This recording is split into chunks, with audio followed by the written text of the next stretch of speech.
दत्त भगवान की जन्म कथा और तुरंत फल देने वाले 3 मंत्र। महायोगेश्वर दत्तात्रेय भगवान विष्णु के अवतार हैं। इनका अवतरण मार्गशीर्ष की पूर्णिमा को प्रदोष काल में हुआ। अतः इस दिन बड़े समारोह पूर्वक दत्त जयंती का उत्सव मनाया जाता है। श्रीमद् भगवत गीता में आया है कि पुत्र प्राप्ति की इच्छा से महर्षि अत्रि के व्रत करने पर दत्तो महायामिति यद। भगवान श्री दत्त, मैंने अपने आप को तुम्हें दे दिया। विष्णु के ऐसा कहने से भगवान विष्णु ही अत्रि के पुत्र रूप में अवतरित हुए और दत्त कहलाए। अत्रि पुत्र होने से ये अत्रेय कहलाते हैं। दत्त और अत्रेय के संयोग से इनका दत्तात्रेय नाम प्रसिद्ध हो गया। इनकी माता का नाम अनसुया है। इनका पतिव्रता धर्म संसार में प्रसिद्ध है। पुराणों में कथा आती है, ब्राह्मणी रुद्राणी और लक्ष्मी को अपने पतिव्रत धर्म पर गर्व हो गया। भगवान को अपने भक्त का अभिमान सहन नहीं होता। तब उन्होंने एक अद्भुत लीला करने की सोची। भक्त वत्सल भगवान ने देव ऋषि नारद के मन में प्रेरणा उत्पन्न की। नारद घूमते घूमते देवलोक पहुँचे और तीनों देवियों के पास बारी बारी जाकर कहा, अत्रि पत्नी अनसुया के समक्ष आपको स्थित नंगण्य है। तीनों देवियों ने अपने स्वामियों विष्णु महेश और ब्रह्मा से देवऋषि नारद की यह बात बताई और अनसुया के पतिव्रता की परीक्षा करने को कहा।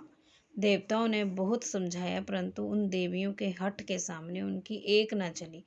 अतः साधु वेश बनाकर ही वे तीनों देव अत्रि मुनि के आश्रम में पहुँचे। महर्षि अत्रि उस समय आश्रम में नहीं थे। अतिथियों को आया देख देवी अनसुया ने उन्हें प्रणाम कर अर्घ कंदमूल आदि अर्पित किए, किंतु वे बोले, हम लोग तब तक आतिथ्य स्वीकार नहीं करेंगे जब तक आप हमें अपनी गोद में बिठाकर भोजन नहीं कराती। ये बात सुनकर प्रथम तो वे देवी अनसुया अबाक रह गई, किंतु आतिथ्य धर्म की महिमा का लोप न जाए इस दृष्टि से उन्होंने नारायण का ध्यान किया, अपने पतिदेव का स्मरण किया और इसे भगवान की लीला समझकर वे बोली, यदि मेरा पतिव्रत धर्म सत्य है तो ये तीनों साधु 6 मास के शिशु हो जाएं। इतना कहना ही था कि तीनों देव 6 मास के शिशु हो रुदन करने लगे। तब माता ने उन्हें गोद में लेकर दुग्ध पान कराया, फिर पालने में झुलाने लगी। ऐसे ही कुछ समय व्यतीत हो गया। इधर देवलोक में जब तीनों देव वापस न आए तो तीनों देवियां अत्यंत व्याकुल हो गई। फलता नारद आए और उन्होंने संपूर्ण हाल कह सुनाया। तीनों देवियां अनसुया के पास आईं और उन्होंने उनसे क्षमा मांगी। देवी अनसुया ने अपने पतिव्रत से तीनों देवों को पूर्व रूप में कर दिया। इस प्रकार प्रसन्न होकर तीनों देवों ने अनसुया से वर मांगने को कहा तो देवी बोली, आप तीनों देव मुझे पुत्र रूप में प्राप्त हों। तथास्तु कहकर तीनों देव और देवियां अपने अपने लोक को चले गए। कालांतर में यही तीनों देव अनसुया के गर्भ से प्रकट हुए। ब्रह्मा के अंश से चंद्रमा, शंकर के अंश से दुर्वासा तथा विष्णु के अंश से।